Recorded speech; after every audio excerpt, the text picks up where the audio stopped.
নমস্কাৰ ছাৰ বাইদেউসকল।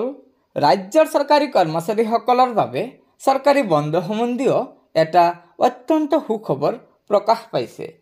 হয়, আপোনালোকে নিশ্চয় জানে যে অসম চৰকাৰৰ যিখন চৰকাৰী বন্ধৰ তালিকা আছে, সেই বন্ধৰ তালিকাত অহা 14 মাৰ্চ 2025 তাৰিখে দোল যাত্ৰা উপলক্ষে চৰকাৰী বন্ধ আছে। কিন্তু দোল যাত্ৰা যিহেতু 2 দিন পালন কৰা হয়, সেয়েহে অহা 15 মাৰ্চ 2025 তাৰিখতো দোল যাত্ৰা উপলক্ষে চৰকাৰী বন্ধৰ জাননী প্ৰকাশ পাইছে। হয়, এই 15 মাৰ্চৰ চৰকাৰী বন্ধ সন্দৰ্ভত ইতিমধ্যে ৰাজ্যৰ 3খন জিলাত চৰকাৰী জাননী প্ৰকাশ পাইছে।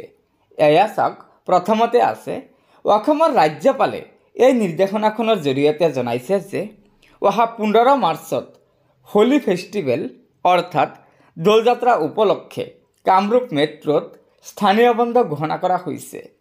উক্ত দিনা কামৰূপ মেট্ৰ' জিলাৰ সকলো চৰকাৰী বেচৰকাৰী অনুষ্ঠান প্ৰতিষ্ঠানসমূহ বন্ধ থাকিব। লগতে বিত্তীয় অনুষ্ঠানসমূহো উক্ত দিনা বন্ধ থাকিব। গতিকে আপোনালোকে নিশ্চয় জানিব পাৰিলে যে অহা 15 মাৰ্চত কামৰূপ মেট্ৰ' জিলাৰ সকলো চৰকাৰী অনুষ্ঠান প্ৰতিষ্ঠানসমূহ বন্ধ থাকিব বুলি ৰাজ্যপাল ডাঙৰীয়াই এই নিৰ্দেশনাখনৰ জৰিয়তে জনাইছে।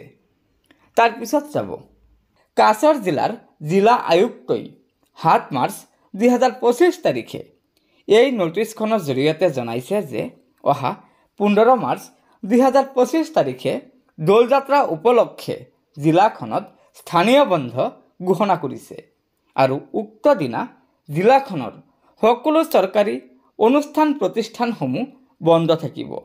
কিন্তু ইমাৰ্জেঞ্চি ছাৰ্ভিচ বা অন্যান্য বৰ্ডৰ যিসমূহ পৰীক্ষা আছে, সেই পৰীক্ষাসমূহ পূৰ্ব নিৰ্ধাৰিত সময়মতেই অনুষ্ঠিত হ'ব। তাৰ পিছত আছে তৃতীয়খন জিলা শ্ৰীভূমি।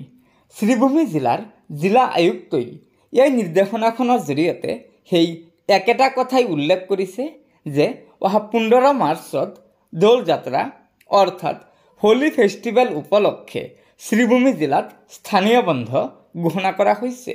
উক্ত দিনা জিলাখনৰ সকলো চৰকাৰী অনুষ্ঠান প্ৰতিষ্ঠান আৰু বিত্তীয় প্ৰতিষ্ঠানসমূহো বন্ধ থাকিব। গতিকে ছাৰ বাইদেউসকল, এয়াই আছিল চৰকাৰী বন্ধ সন্দৰ্ভত থকা 3খন জিলাৰ নিৰ্দেশনা।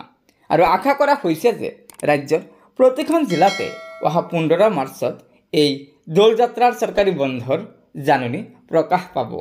গতিকে লগৰ বন্ধুবৰ্গক এই ভিডিঅ'টো শ্বেয়াৰ কৰি দিব আৰু পৰৱৰ্তী সময়ত চৰকাৰী কৰ্মচাৰীসকলৰ বিভিন্ন খবৰসমূহ পোনপ্ৰথমে পাবলৈ অনুগ্ৰহ কৰি আমাৰ এই চেনেলটো ছাবস্ক্ৰাইব কৰি ল'ব।